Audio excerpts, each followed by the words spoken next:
Senhor fale ao nosso coração, que o Senhor esteja, Senhor, nos instruindo, que o Senhor esteja, Senhor Deus, nos dando entendimento da Tua palavra, e principalmente, Pai, de que nesse momento, Senhor Deus, não possamos, ó Senhor Deus, ser distraídos por pensamentos, quaisquer que sejam. Que o Senhor esteja guardando a nossa mente agora, para que a nossa atenção, o nosso corpo como um todo se volte, Senhor Deus, para ouvir a Tua palavra, Senhor Deus, e que possamos receber em nosso coração, Pai.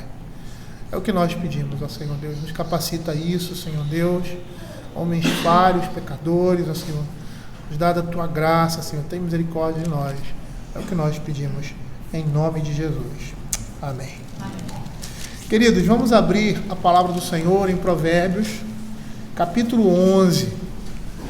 Terminando essa subunidade que vai do verso 3 ao verso 8, que nós vimos, que vai falar sobre a segurança que a integridade, que a retidão e a justiça trazem, paralelamente a insegurança, ou a segurança, ou a falsa segurança, que a perversidade e que a impiedade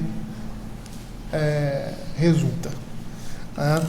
Eu vou ler do verso 3 ao verso 8, e aí nós vamos dar continuidade a partir do verso 7. Diz assim: a integridade dos retos os guia, mas aos pérfidos a sua falsidade os destrói. As riquezas de nada aproveitam no dia da ira, mas a justiça livra da morte. A justiça do íntegro endireita o seu caminho, mas pela sua impiedade cai o perverso. A justiça dos retos os livrará, mas na sua maldade os pérfidos serão apanhados. Morrendo o homem perverso, morre a sua esperança, e a expectação da iniquidade se desvanece. O justo é libertado da angústia, e o perverso a recebe em seu lugar. O ímpio com a boca destrói o próximo, mas os justos são libertados pelo conhecimento. Nós vimos que o capítulo 10 e o capítulo 11 vai fazer essa antítese entre o justo e o perverso, e que nos últimos versos, nós iniciais de Provérbios 11 e os de Provérbios 10, os últimos versos, mostram a questão da expectação, ou seja, da expectativa do justo e do ímpio, ou seja, a segurança que se tem a partir da retidão e a falsa segurança que o ímpio tem, naquilo que para ele seria algo que o sustentaria. Dando continuidade, é interessante só lembrar aos irmãos, e eu vou citar isso no decorrer da exposição, que a maneira como o livro de Provérbios está desenvolvido, às vezes nós, na superfície do texto, nós pensamos que não há uma ligação entre eles. Como nós, às vezes, lendo, percebemos isso. É uma percepção muito superficial. Quando nós vamos estudar o texto, nós vemos que eles estão todos amarrados. Até mesmo aqueles fragmentos ou partes que se destacam, eles ou se diferenciam tematicamente, eles são na realidade, ou uma continuação ou um aspecto que está relacionado àquilo que está se falando. O verso 7 e 8 parece que está fora desse contexto, do contexto que nós estamos lendo, do verso 3. O morrendo o homem perverso, morre a sua esperança, a expectação da iniquidade se desvanece, o justo é libertado da angústia, o perverso a recebe em seu lugar. Mas esses versos, eles são inseridos dentro desse contexto, do verso de 3 a 8. Então, quando você diz assim, que esperança é essa que o homem perverso tem? Aonde ele lança essa esperança? E aí nós vamos ver que as riquezas que se de nada aproveitam, é algo que eles lançam a sua segurança e a sua esperança. E aí e nós poderíamos aí citar outras coisas que foram ditas anteriormente, até mesmo nessa perspectiva, que a cidade forte do ímpio, do perverso, é o que? A sua riqueza. Então é nesse contexto que nós vamos entender: morrendo o homem perverso, morre a sua esperança, e a expectação da iniquidade se desvanece. E em meio a esses provérbios antitéticos, que detalham as consequências, como nós falamos, né, da retidão e da perversidade, esses dois últimos versos, em especial o verso 7, vai mostrar a futilidade de se confiar em homens mortais. Morrendo o homem perverso, morre a sua esperança. E essa confiança em homens mortais vai ser naquilo que eles podem produzir, né? No seu poder, na sua riqueza, né? Seria uma confiança no homem de uma forma indireta, né? Nesse sentido. E a esperança que se pode depositar neles vai morrer com eles, porque todas as suas promessas vão resultar em nada. Abra o Salmo 49, nessa introdução que nós estamos dando aos versos 7 e 8. O Salmo 49 vai descrever muito bem o que esse verso quer dizer, né? E, na realidade, serviria para muita coisa em nossas vidas, né? Principalmente a expectativa que nós temos, messiânica, né? Muito comum, né? Gerada desde os primórdios, né? Da nossa colonização, né? E que não é uma característica somente nossa, né? De se lançarem homens em lideranças, né? A nossa segurança, ou qualquer tipo de expectativa.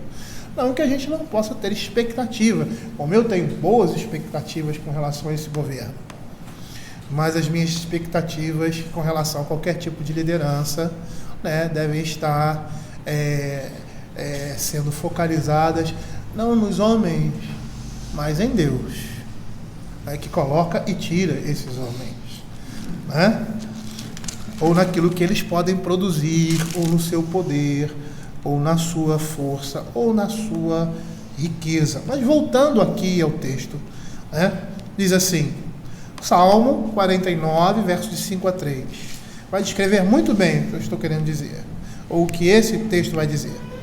Por que hei de eu temer nos dias da tribulação, quando me salteia a iniquidade dos que me perseguem?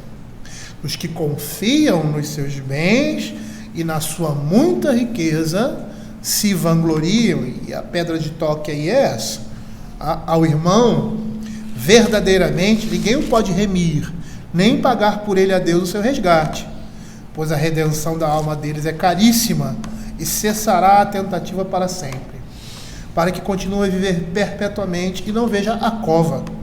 Porquanto vê-se morrerem os sábios e perecerem tanto o estulto como o inepto, os quais deixam a outro as suas riquezas. O seu pensamento íntimo é que as suas casas serão perpétuas e as suas moradas para todas as gerações.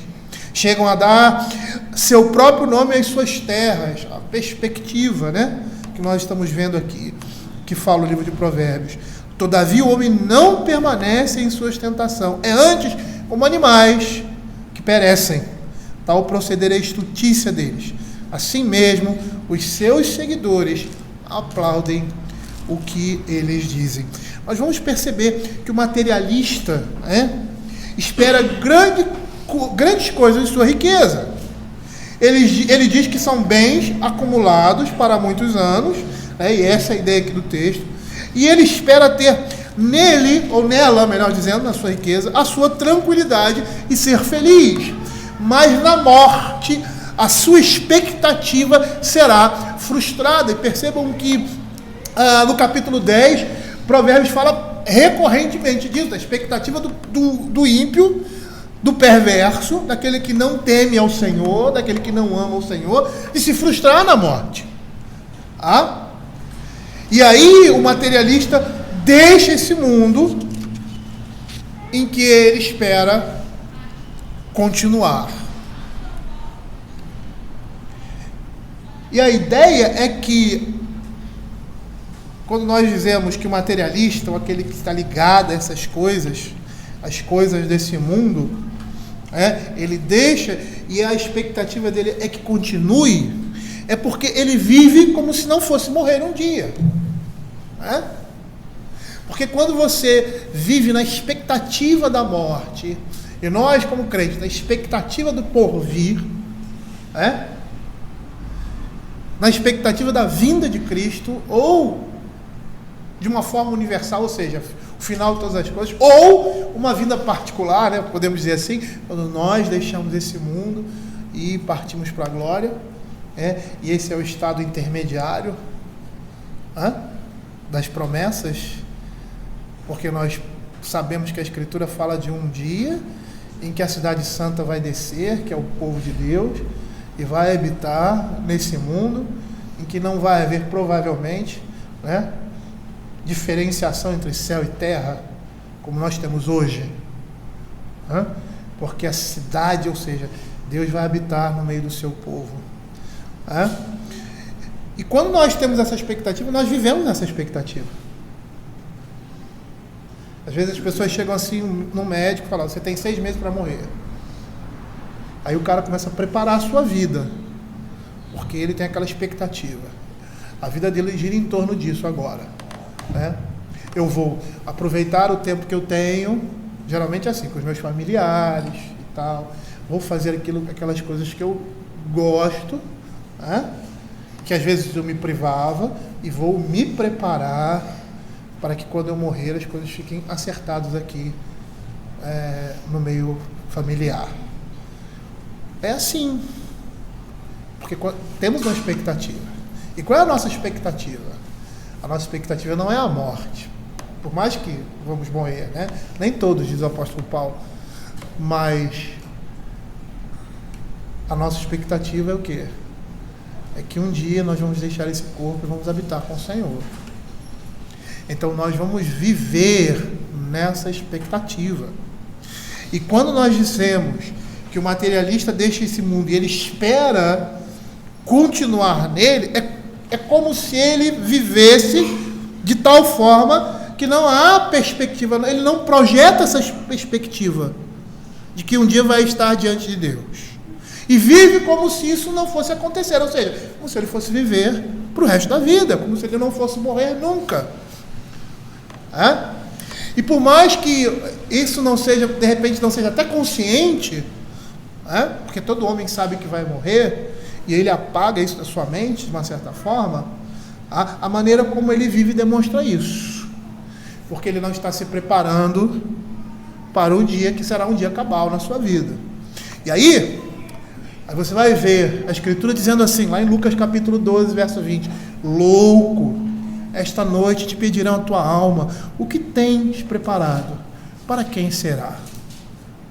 E ele fala isso num contexto, vou falar só o contexto da parábola, do homem que está tão preocupado em angariar bens desse mundo, que esquece do mundo por vir. Na realidade, ele vive como se fosse morrer nunca. Esse verso que nós estamos vendo aqui, ele vai demonstrar que a esperança dos insensatos e dos perversos está na humanidade, nas coisas desse mundo e não em Deus, ao contrário do que fazem os retos, os justos. Abram Provérbios capítulo 3, verso 5. Olha o que a palavra de Deus diz: confia no Senhor de todo o teu coração e não te estribes no teu próprio entendimento. Provérbios capítulo 18, verso 10. Torre forte é o nome do Senhor, a qual o justo se acolhe e está seguro. O justo coloca a sua expectativa e a sua esperança e segurança no reino de Deus, em Deus, e não nos homens ou nas coisas que eles podem produzir, que aqui seria a mesma coisa. Então, nessa perspectiva, o hipócrita tem a sua esperança e nessa esperança ele se envolve como uma aranha, envolve um animal na sua teia. Mas o que acontece? Ele não vai alcançar o que ele espera alcançar. E se espera alcançar alguma coisa, mas sempre espera. Olha que Jó, capítulo 27, verso 8 vai dizer.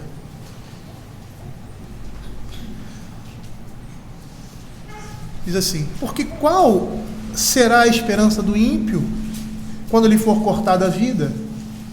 Quando Deus lhe arrancar a alma.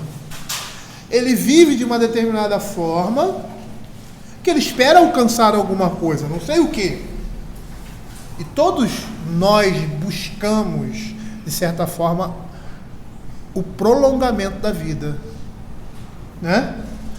E quando nós buscamos o prolongamento da vida, e eu estou falando aí do ímpio, né? Porque nós também procuramos esse prolongamento através de uma boa saúde, de um bom comportamento de vida. Mas quando o ímpio busca isso, na realidade, ele está falseando uma busca verdadeira, que é a busca pela vida eterna. Então ele tenta se prolongar nesse mundo, como se esse mundo, né, ou se ele jamais deixasse de existir. Abram Jeremias capítulo 17, verso 5 e 6. Olha o que o Jeremias vai dizer, que está relacionado com o que Provérbios capítulo 11, 7 diz: morrendo o homem perverso, morre a sua esperança. Assim diz o Senhor: maldito o homem que confia no homem, faz da carne mortal seu braço e aparta o seu coração do Senhor. Porque será como um arbusto solitário no deserto, e não verá quando vier o bem, antes morará nos lugares secos do deserto, na terra salgada e inabitável. Nesse texto de Jeremias, nós percebemos que a confiança em Deus, no contexto, era um pré-requisito para a aliança que Deus faz com o seu povo. E Jeremias, nesse verso, ele expressa aqui um princípio geral, à luz de um namoro, de um cortejo, ou de uma confiança que naquele tempo Judá tinha com relação à Babilônia e ao Egito. E a imagem usada aqui pelo profeta é bastante significativa. É interessante que essa não é a primeira vez que isso acontece, né?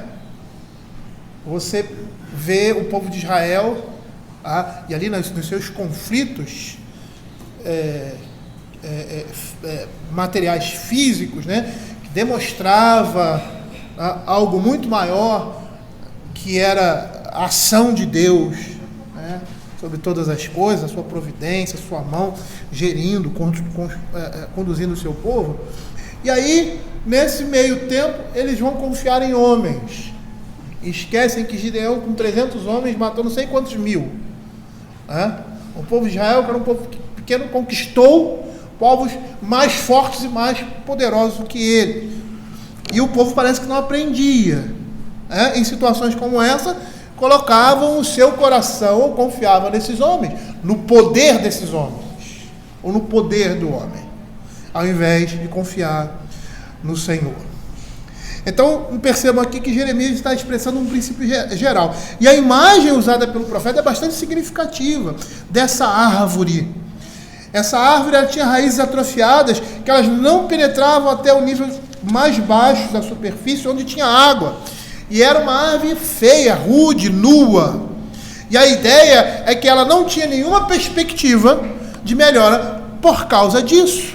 A mensagem era: se o povo de Deus tivesse vivido com Deus em fé, teria florescido como cedro, e não permanecido como esse arbusto que é dito aí. Olha o que o verso 11 fala. Olha que interessante. Como a perdiz que choca os ovos que não pôs, assim é aquele que ajunta riquezas, mas não retamente.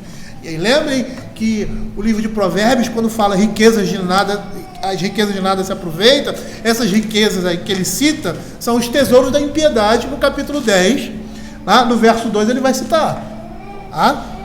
Então ele diz aqui: como a perdiz que choca ovos que não pôs, assim é aquele que ajunta riquezas, mas não retamente.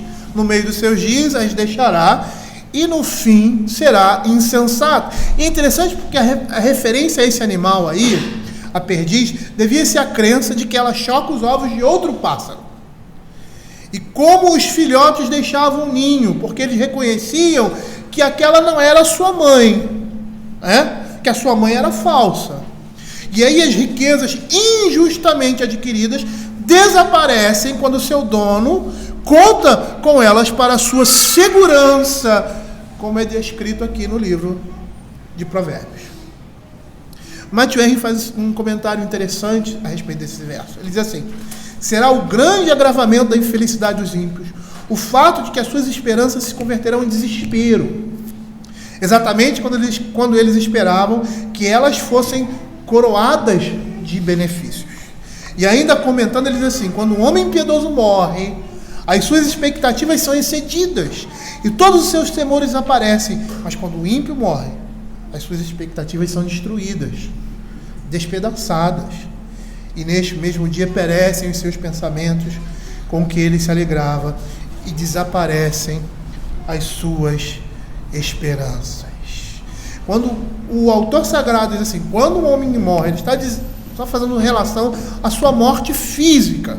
A ideia é que esse homem perverso tem a expectativa de alguma coisa que se espera na continuidade da sua existência, da existência dos mortais, como, por exemplo, poder ou riqueza. E quando essa pessoa morre, esse recurso se esvai. Provérbios capítulo 10, verso 28. A esperança dos justos é alegria, mas a expectação dos perversos perecerá. Cabe aqui lembrar aos irmãos o que eu falei anteriormente, porque na exposição, a exposição é um pouco picada, então algumas coisas ficam para trás, você não tem condições de falar, e juntar todas as coisas. Mas cabe aqui uma lembrança de que essa advertência é uma advertência para nós crentes.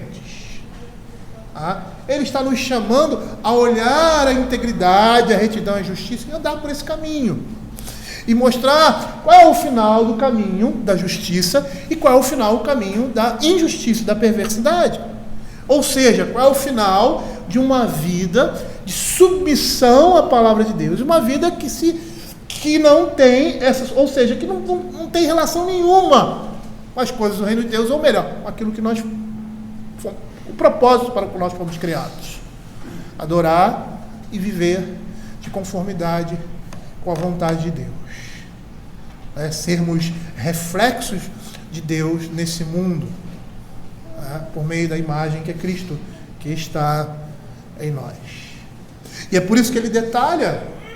Por quê? Porque muitas vezes o crente coloca o seu coração nessas coisas e acaba se frustrando. Acaba tendo, na realidade, às vezes não o mesmo fim que o perverso, porque é filho, mas as mesmas consequências nesse mundo. Porque deixou de trilhar o caminho da justiça. Como nós vimos lá em Provérbios capítulo 3, verso 12 e 13, se eu não me engano.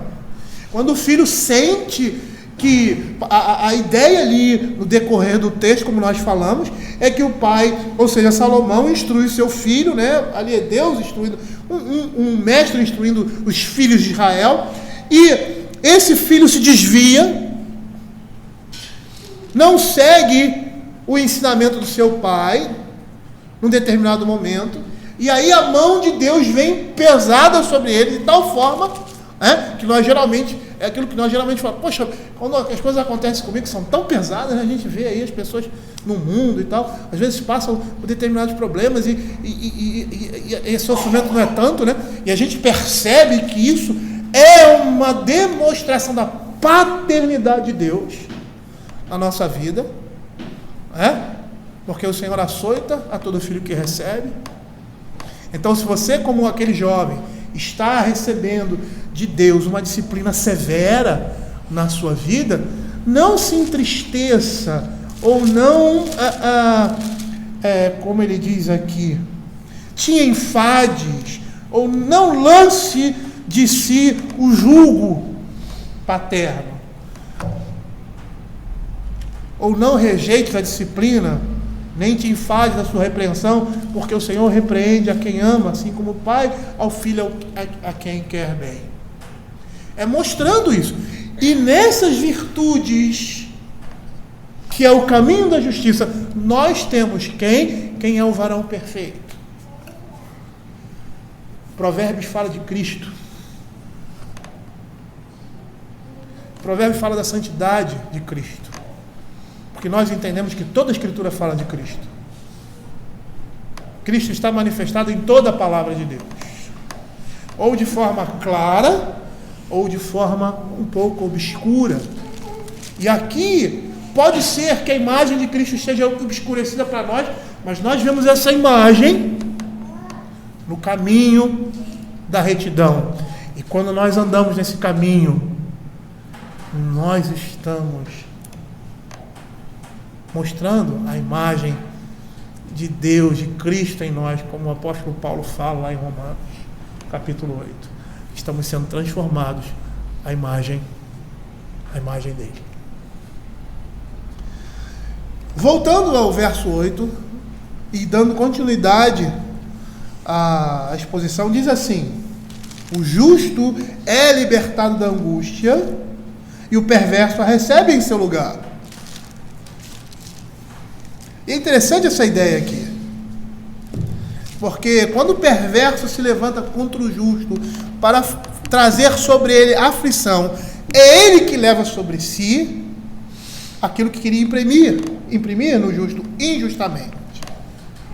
É lógico que o que a Escritura está falando aqui é quando o crente anda no caminho da justiça, né? Que quando o crente se desvia, como Pedro fala lá, que ninguém seja repreendido porque é um ladrão, mentiroso, que aí ele está recebendo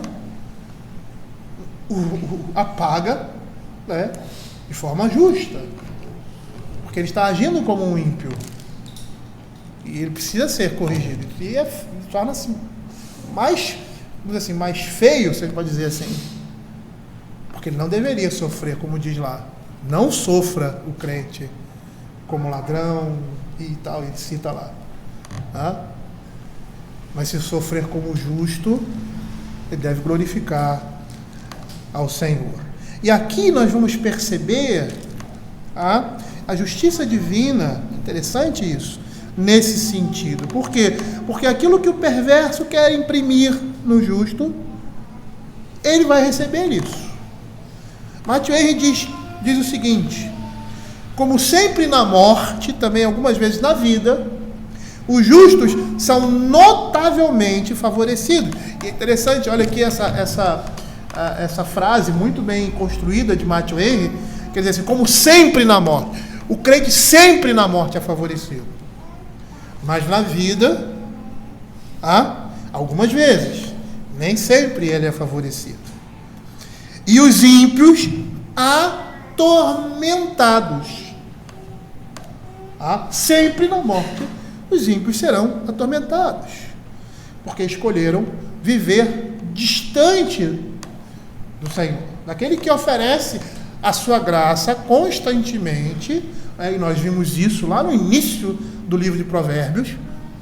Grita na praça a sabedoria, nos altos muros clama a sua voz.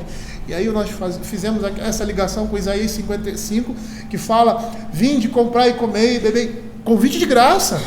É a graça de Deus se manifestando, oferecida a todos os homens. Então esses que que são alcançados por essa graça, são favorecidos sempre na sua morte. Mas nem sempre, ou algumas vezes na vida. E os ímpios serão sempre atormentados na sua morte. Os bons são libertados da angústia, no qual se consideravam perdidos, e seus pés colocados em lugar de abundância. Abra o Salmo 66, verso 12. Olha o que a Escritura vai dizer. Salmo 66, verso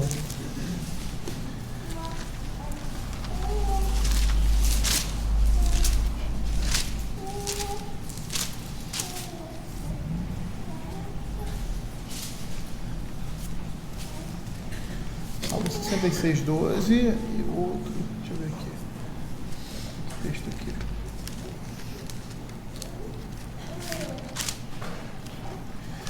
Diz assim: fizeste que os homens cavalgassem sobre a nossa cabeça, passamos pelo fogo e pela água, porém, afinal, nos trouxeste para um lugar espaçoso. Olha que o Salmo 34, verso 19.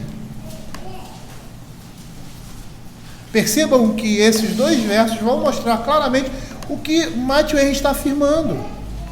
Que na morte o crente sempre será favorecido. E que na vida, algumas vezes. Mas os ímpios serão eternamente atormentados. Olha o que diz o verso 19. Muitas são as aflições do justo, mas o Senhor de todas o livra. É interessante nós percebermos nesse texto que Deus usa os ímpios, e a gente sabe disso, para disciplinar o seu povo, para que por meio dessa disciplina eles possam desfrutar de vida e segurança por dádiva e não por direito. Isso para nós é claro, né? Na Escritura. Deus usando constantemente os ímpios para abençoar e também para trazer juízo. No próprio texto aqui, os versos 10 e 11, vai mostrar isso. Ele diz assim: pois tu, ó Deus, nos provaste. No Salmo, né? Estamos em Salmo. Pois tu, ó Deus, 66, nos provaste. Acrisolaste-nos como se acrisola a prata. Foram provados. Tu nos deixaste cair na armadilha, oprimiste as nossas costas e fizessem que os homens cavalgassem sobre a nossa cabeça. Passamos pelo fogo e pela água, porém afinal nos trouxeste para um lugar espaçoso. E nós vamos perceber que é isso que Deus faz com o seu povo, muitas vezes, o que aconteceu no Velho Testamento e o que aconteceu ali no Novo Testamento, a perseguição às igrejas. E por quê? Porque o povo precisava ser disciplinado, porque o povo estava em pecado crasso, como foi ali no Velho Testamento, se desviando do Senhor, e por causa disso, passou ali por 2 desterros, e não só os desterros, né? Só a Babilônia e a Síria chegando, todo um contexto que levou aquilo. E aí, nós vamos perceber nesse contexto que o ímpio, o perjuro, visa a morte do inocente, e ele próprio é condenado à morte por causa disso. Abra Deuteronômio de capítulo 19, verso 16 a 20. O justo sempre é favorecido eternamente na sua morte. Na sua vida, muitas vezes esse favor aparentemente não aparece, porque ele sofre, como diz ali, tu nos provaste, o povo, como nós sofremos nesse mundo, muitas vezes por causa de pecado, ou porque o Senhor quer nos privar, melhor dizendo, de cairmos em pecado. Mas perceba que o que Provérbios está dizendo é isso, que o justo, ou seja, o ímpio, vai levar sobre si aquilo que ele impõe injustamente sobre o justo.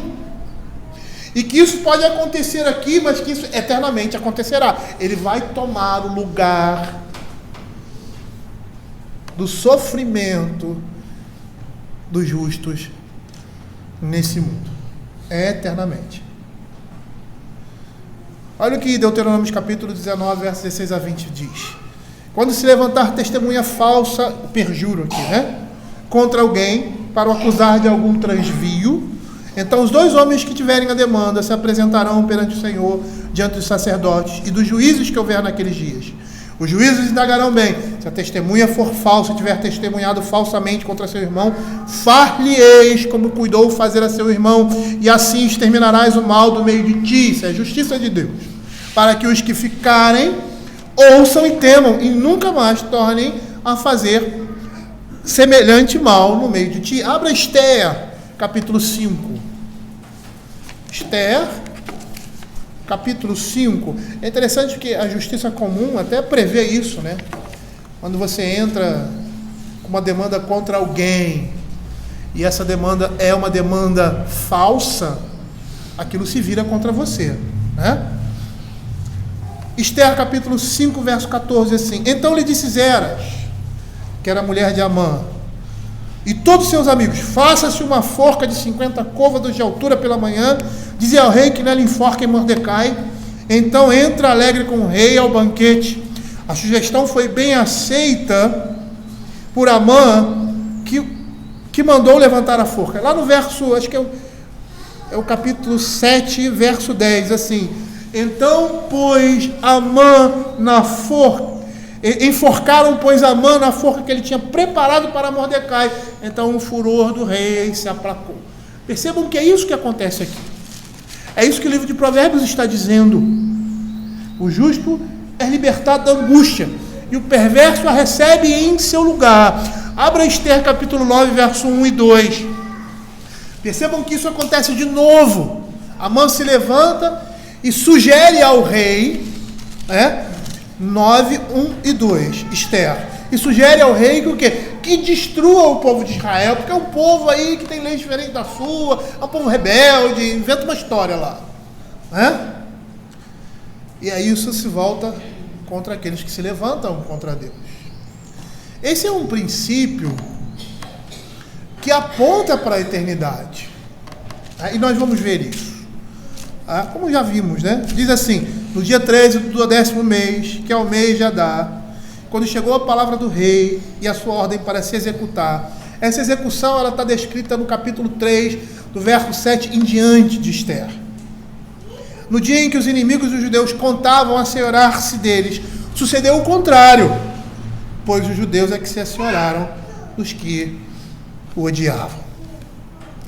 Significa que, na ocasião em que o Senhor livra o reto de seu atormentador, esse vai ficar no seu lugar.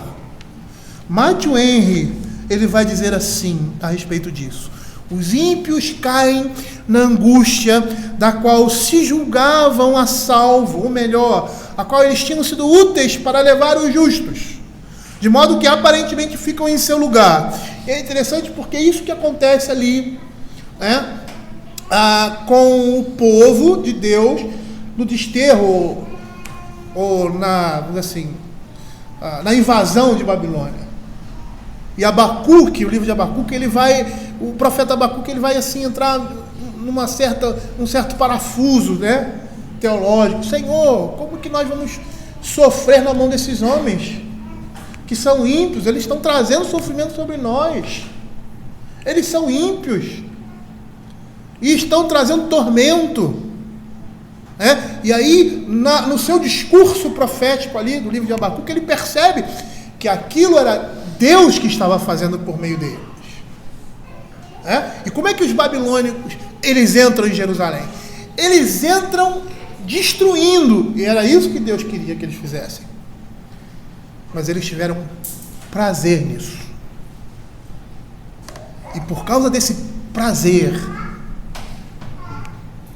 eles receberam da mão do Senhor a justa retribuição. E aí a gente vê uma coisa interessante, como eu já falei aqui, e Abacuque vai dizer isso: na sua ira, lembra-te da tua misericórdia. Porque até no meio da ira de Deus, nesse mundo, existe misericórdia. E era isso que ele estava pedindo para o seu povo. E Deus age assim com o seu povo. Quando ele se ira. E a gente tem que mostrar isso, olha que interessante, na nossa disciplina com os nossos filhos. Quando estamos disciplinando severamente naquele ritual, e eu digo que é um ritual devocional e dedicação ao Senhor, Os nossos filhos, eles precisam perceber o amor e a misericórdia de Deus na disciplina exercida. No livro que a Simone escreveu, o Lucas escreve uma carta para mim, num dos meus aniversários. E ele fala uma coisa interessante que eu nunca percebi. Que apesar de ser algo que a gente labutava sempre em casa, ele diz assim: eu nunca me lembro de meu pai ter me disciplinado com raiva. O que eu me lembro são das palavras que ele dizia com relação à palavra branda desvia o furor e a dura suscita a ira, e outros versículos chaves que nós tínhamos. E eu vou dizer uma coisa para você, lendo essa carta, às vezes eu não me lembro disso. O que eu me lembro é muitas vezes eu irado com o pecado deles. E quando a gente vê isso, a gente vê a graça de Deus na nossa vida. Que Deus concedeu, pela minha ignorância, pelo pouco conhecimento que eu tinha, de poder exercer na vida dos meus filhos uma ira, ou seja, uma disciplina em que a misericórdia estivesse presente todo o tempo. A graça de Deus, Ele lembra disso. Eu lembro de outras coisas. Eu lembro do meu pecado. Eu lembro do meu coração pecaminoso muitas vezes, de ter que tratar o pecado dele, que era o meu, de modo que aparentemente ficam em seu lugar, como um resgate pelos justos. Mardoqueu, ou Mordecai, é salvo da forca. Daniel da cova dos leões, e seus inimigos são colocados lá, e Pedro da prisão. E os seus perseguidores ficam em seus lugares. Os israelitas são libertados do Mar Vermelho, os egípcios se afogam nele.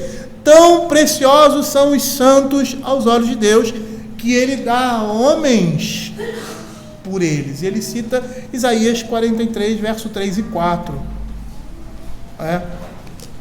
Vamos ver o que Isaías 43, verso 3 e 4 diz. Porque eu sou o Senhor teu Deus, o Santo de Israel, o teu Salvador. Dei o Egito por teu resgate, e a Etiópia e Sebá por ti, visto que foste precioso aos meus olhos, digno de honra, eu te amei. Darei homens por ti e povos pela tua vida. Perceba aqui, voltando a Provérbios capítulo 11, como o verso 3 é a explicação para tudo isso. A integridade dos retos os guia. Aquele que anda na integridade recebe do Senhor a sua proteção e cuidado. É o que esse verbo aqui vai demonstrar. Guiar. Guiar nesse sentido. Por quê? Por que a integridade dos retos os guia?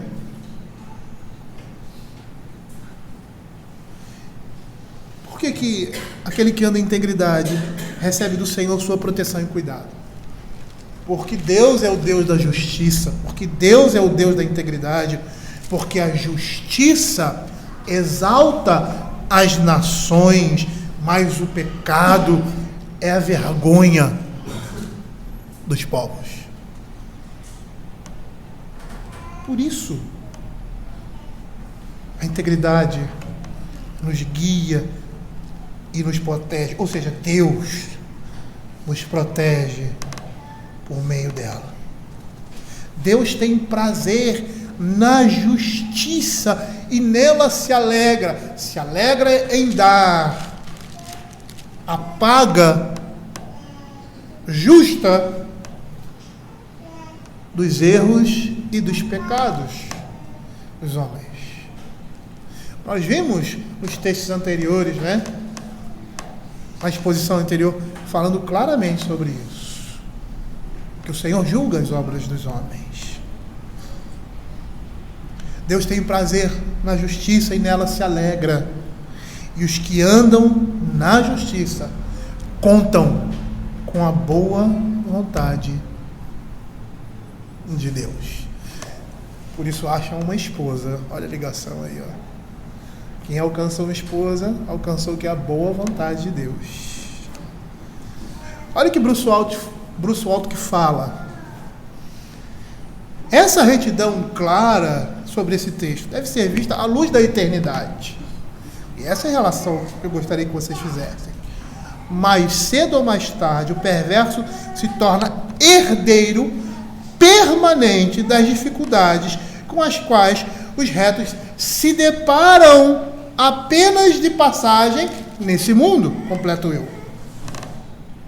Olha o que Lucas capítulo 16, verso 25 vai dizer.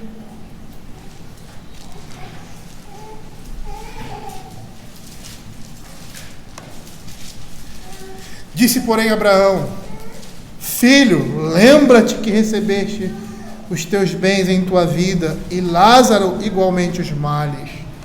Agora, porém, aqui ele está consolado, tu em tormentos.